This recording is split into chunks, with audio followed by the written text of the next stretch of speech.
Hog Rider has been smashing towers since day one. He costs 4 elixir, and his whole job is to run to your tower and smash it to pieces. The Hog Rider is fast and strong, which makes him dangerous if left alone. Hog Rider only cares about towers, nothing else. Players often use the Hog Rider in a cycle deck. The idea is to send him over and over again to chip away at the tower until it falls. Because he is cheap, you can get him down multiple times in a game. To support him, players usually add cheap spells like Log or Fireball.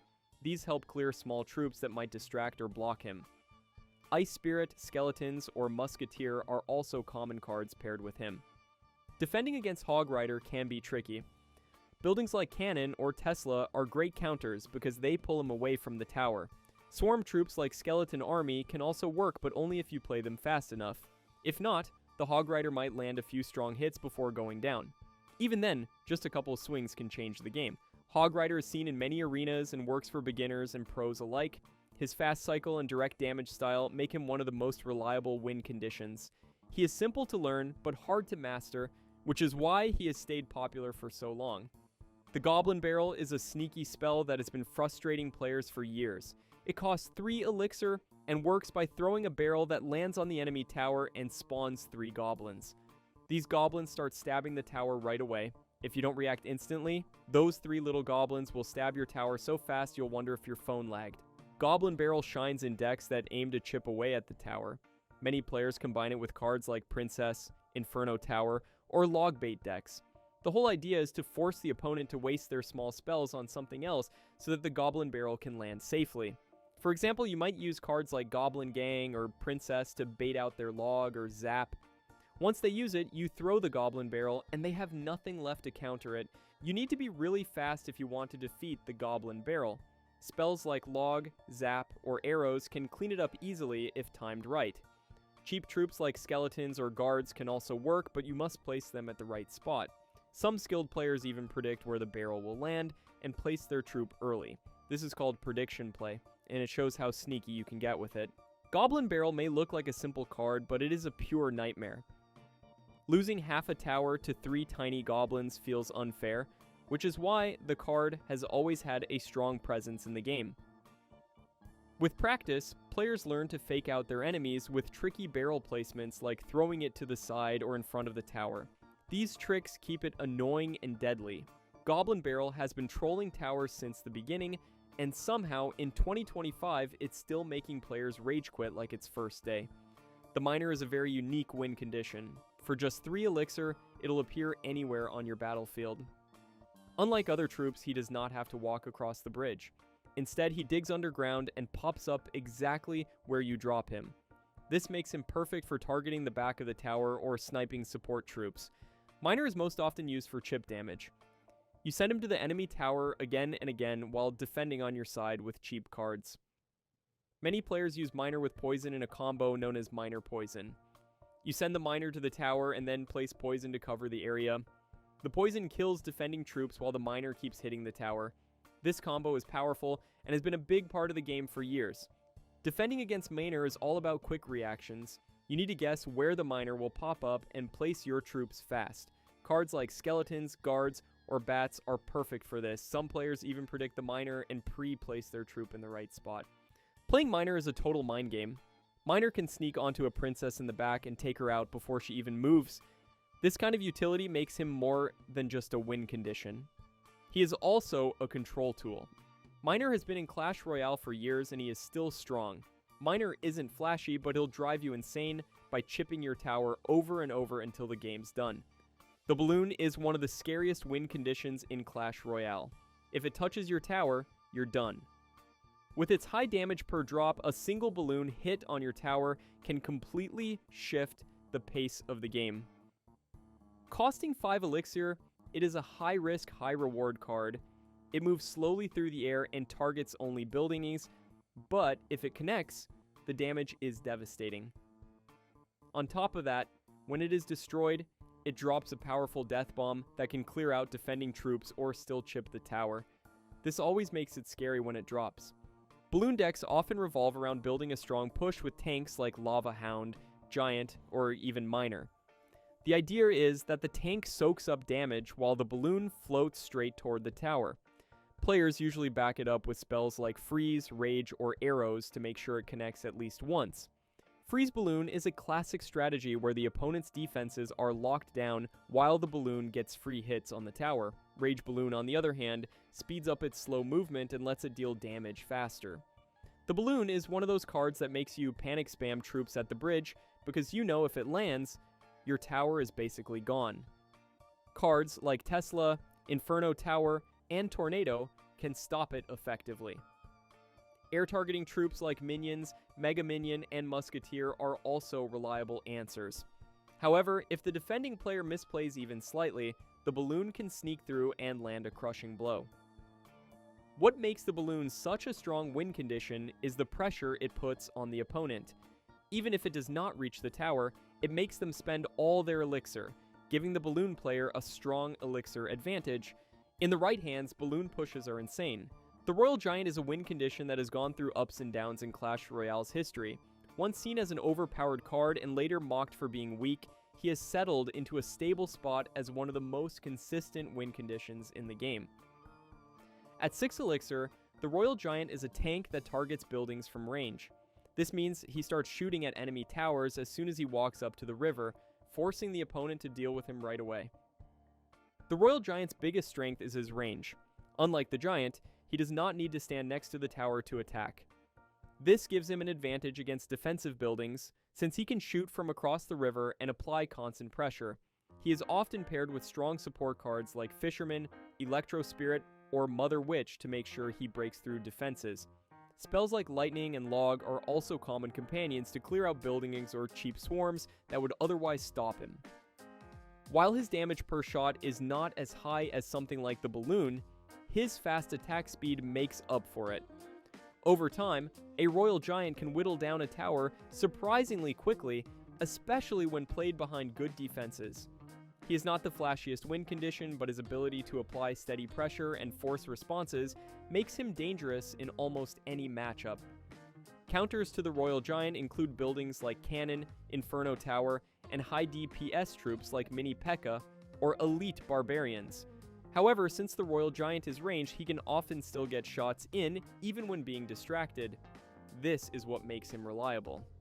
The worst part about Royal Giant, even if you defend perfectly, he still sneaks in 1 or 2 shots. For players who like consistency and safe plays, the Royal Giant is one of the strongest choices among Clash Royale win conditions. The Golem is one of the heaviest win conditions in Clash Royale, sitting at a massive 8 elixir. When you drop this rocky beast, you are committing to a slow but powerful push that can change the entire game if played right. The Golem has incredibly high health, which makes it perfect for soaking up damage while your support troops do the real work from behind. Once it finally reaches the enemy tower, it deals a strong melee hit. But the real danger comes after it's destroyed. The Golem splits into 2 Golemites that keep fighting, and when both the Golem and the Golemites explode, they deal death damage that chips away at anything nearby. Players often build huge pushes behind the Golem. You'll usually see cards like Night Witch, Baby Dragon, or Electro Dragon stacked behind it to create a nearly unstoppable wave. The idea is simple. The Golem tanks, while everything behind it dishes out punishment. But it's not all smooth sailing, because the Golem costs so much elixir, playing it at the wrong time can leave you wide open to an attack back. A quick Hog Rider or Miner on the other lane can catch you off guard, and by the time you defend, your tower might be gone. The best time to drop a Golem is usually in double elixir or even triple elixir when you can actually support it properly. Golem is slow, massive, and scary. Drop him when you've got backup and watch the chaos unfold. If your opponent can't handle your push, it often feels like the game is over once that giant rock starts rolling. The Golem is slow, he's heavy, he's predictable. But when he starts rolling, it feels like the game's already over. The Mortar is one of the original siege win conditions in Clash Royale, and it's still a favorite for many players. Mortar might not look scary, but if you've ever played against a good one, you know how painful it is to watch your tower die slowly while you can't touch theirs.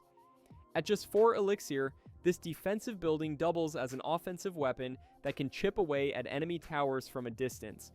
When placed at the right spot, the Mortar locks onto a tower and launches heavy shells that deal significant damage over time. Its long range means you can safely attack while defending at the same time. Mortar decks are usually built around cycling quickly and defending efficiently. The mortar itself can't stand up to heavy tanks like Golem or Giant, but it shines when paired with cheap cards like Skeletons, Archers, and Ice Spirit. The whole strategy revolves around defending just enough and then setting your mortar to lock onto the tower whenever you get the chance. Skilled players can even outcycle their opponent's counters so the mortar keeps connecting, but mortar is not only about offense. Because it's a building, you can use it to pull enemy troops to the center and deal splash damage to them as they walk by. This makes it a surprisingly strong defensive card against win conditions like Hog Rider or Battle Ram. Of course, the mortar is fragile, and it takes time to set up, which means spells like Fireball or Rocket can easily knock it down. Cards like Miner can also be dropped directly on top of it to distract and destroy it.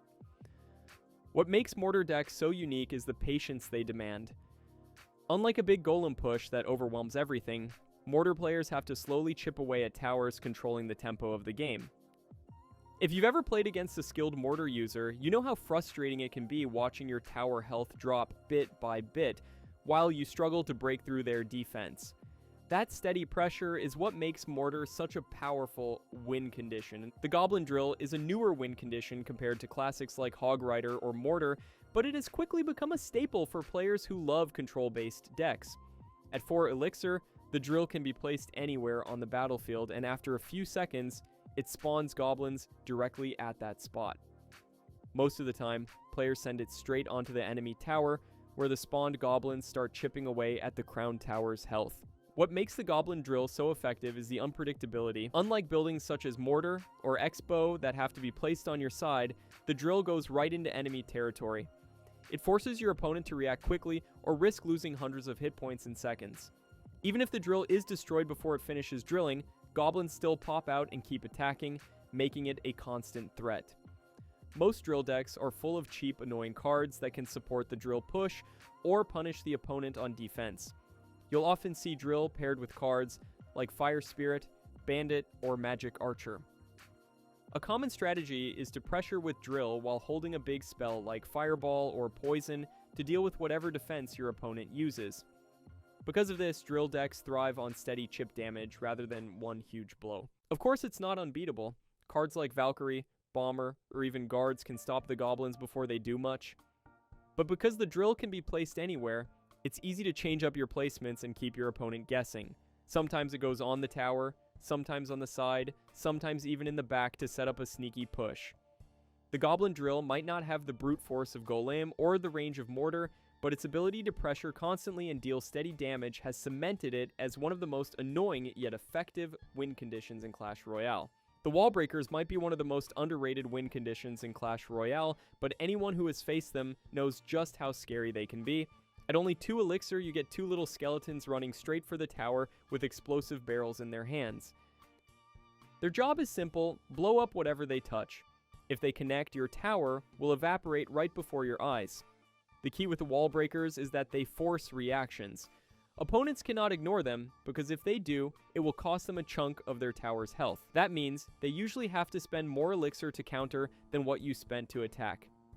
Over time, this gives you an Elixir advantage which you can turn into bigger pushes.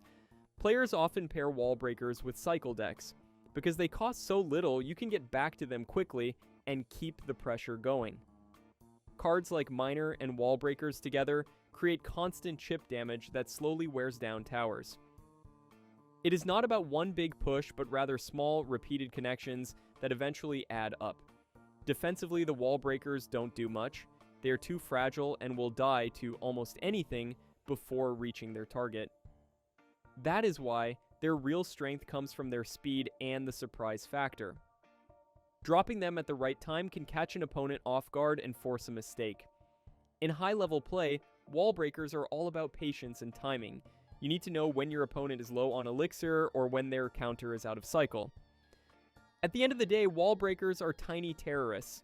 Blink and your tower is gone, all thanks to 2 skeletons. The Skeleton Barrel is another unique win condition that combines air movement with ground swarm damage. When you place it, a floating barrel slowly drifts toward the enemy tower. At first, it just looks like a cute, harmless floating piñata until it explodes in a swarm of skeletons that eat up your tower. If they are not prepared, the skeletons will overwhelm defenses and chip down the crown tower very quickly. What makes Skeleton Barrel tricky is its ability to do many things. It can act like a distraction, drawing enemy troops away while also threatening tower damage if ignored. Because the barrel itself is in the air, you need anti-air to stop it before it reaches the tower. If you do not kill it in time, you then also have to handle the ground skeletons, which adds another layer of pressure. That's why Skeleton Barrel scares people. While you're dealing with the air part, the ground skeletons are already chewing your tower. Players often use it in bait decks alongside Goblin Barrel or Bats, forcing the opponent to choose what to spend their small spells on. If they zap the skeletons, then the Goblin Barrel connects. If they log the goblins, then the Skeleton Barrel gets value. It shines especially well in decks that thrive on constant pressure. Skeleton Barrel cycles fast and keeps opponents on edge. Even if it does not reach the tower, the skeletons force a response, which means your opponent is spending elixir while you prepare for your next push. Its weakness is that splash damage troops like Valkyrie or Baby Dragon can clear the skeletons quickly, but with the right support, it can still break through. Over time, those small chip hits from the skeletons can add up and decide the match. It seems harmless until your tower falls unexpectedly.